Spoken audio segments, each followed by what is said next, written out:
I cannot pay my mortgage. Now what? Hello, hello, let me tell you what it's like to be a zero.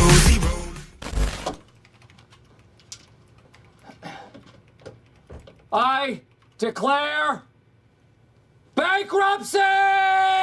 I've watched so many videos on YouTube about what to do when you cannot pay your mortgage, and the advice is absolutely horrible. So I thought about giving you my personal advice coming from a loan officer that I deal with people that they try to get financing, refinance, buy a home, or do something with a mortgage company, but they are not able to do it because they are behind their payments. Number one, if you are not late yet and you are thinking about skipping a mortgage payment because your car broke down, credit cards, medical bill, do not do that. Hey, cuz. Heard you're having money problems. No, you didn't. Listen, I got the answer. You declare bankruptcy, all your problems go away. Your problem is not a money problem at this time. Your problem is about priorities. Does that make sense? You're about to sacrifice your home for whatever thing you think comes first. Here is the first problem I find with people. They come and they say, Isaac, I need $20,000 to be able to pay my credit card, medical bills, fix my car, repair my home, blah, blah, blah, blah, blah, blah. Bunch of excuses. Which, by the way, if you're watching this video, most likely you're not going to like me. Most likely you're gonna give me a thumbs down. Most likely you're gonna hate my guts. And that's okay. If you wanna do that, please move on. Probably you can skip to the next YouTube. But if you want to hear the truth, then watch this. The reality is this. You're choosing to pay your car first, your credit card first, your medical bill first, buy a new toy, buy a new car because a car is a need. That right there is the first problem. You should pay your mortgage always first. Now you say, well, I don't have the money to pay my mortgage. I have too many liabilities. I had this emergency. Then the real problem should be, why do you have a mortgage that you cannot afford? I'm gonna say that 90% of the people that I speak with could solve this problem if, number one, they make their payments affordable. Yes, you can refinance your mortgage, either lower the interest rate, put in a 30-year mortgage. I don't know, dude, figure something out. Call your mortgage company and say, hey, I need to fix this monthly payment. I gotta make it cheap. Don't come to me with, well, I have to pay fees, I have to do that. It's a 30-year mortgage, I gotta get rid of my mortgage. I can guarantee you one thing, if you cannot pay that mortgage, you'll be filing for bankruptcy. There's nothing honest to me about that because you created that problem. So instead of dealing with a future problem, try to fix it now. Dude, refinance your home. Get the cash that you need to pay off all those bills. Call your lender and be like, you know what? I'm very tight financially. I can barely pay this mortgage payment every month. What can you do to help? Have them give you a loan estimate. Maybe through the mortgage, you can pay off all that debt and change your attitude. Number two, people say, just get a loan modification, man. Well, yeah, they call the mortgage company. Let's be clear. I worked on the phones with several companies, life insurance companies, cell phone company, Verizon Wireless.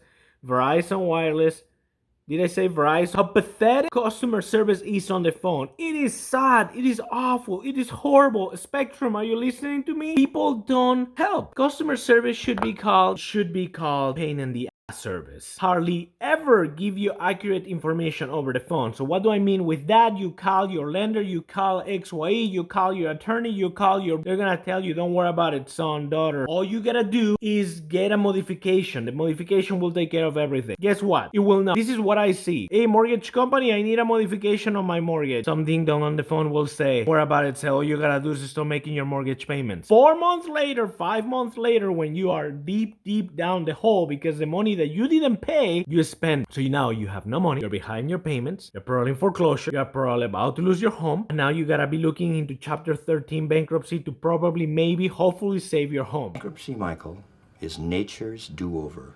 It's a fresh start. It's a clean slate. Like the witness protection program. Exactly. Not at all. Dude, modifications don't work that way. Yes, some mortgage companies can give you that as an option, but they don't guarantee it. And it has to come from them, not from you. It's not my attorney says that I can get a loan modification and we'll take care of all these problems. We'll grab my payment and we'll move it to the end.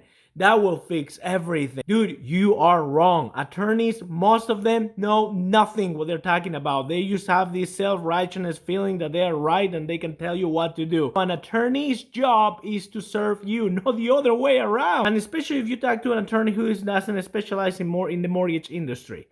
What I'm trying to say is this: to fix the problem, to keep your mortgage current, do it while your mortgage is current. If you fall behind your mortgage, forget about refinancing. Forget about consolidating debt, home equity loans, average or normal interest rate. You're screwed because now your attorney or your financial advisor will tell you to file for Chapter 13. And while Chapter 13 can stop foreclosure, I've always wanted to be in the witness protection program.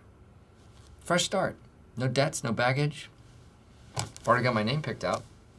Lord Rupert Everton. I'm a shipping merchant who raises fancy dogs.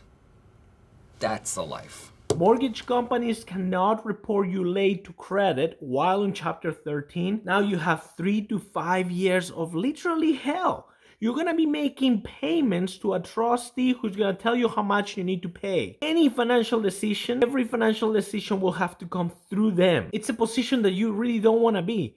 You cannot even purchase a home with a conventional loan for a long time. Now, FHA is all you have. Number 3, you gotta change your behavior. There's nothing wrong about renting. Let me repeat this. There is nothing wrong about renting. If you cannot afford your house payments, sell the home. Get rid of the home. Go rent. You see, most people, I think that this is hilarious. This is even a church. They tell you this. You go to church and they are like, oh, you're moving. Oh, that is so wonderful. Are you buying?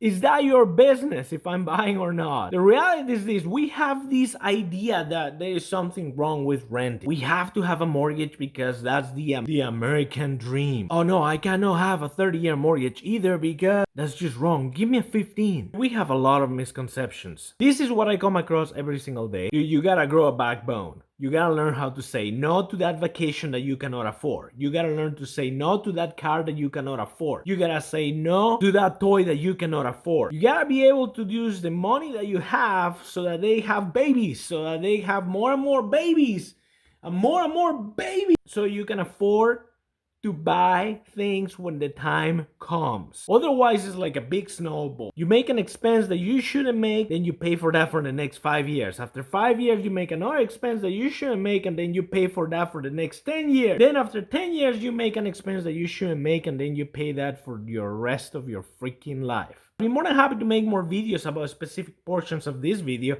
and things that I probably forgot, because there were more things that I wanted to say, but I just don't remember at this time.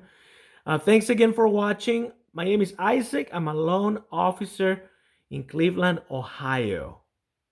You guys have a good night.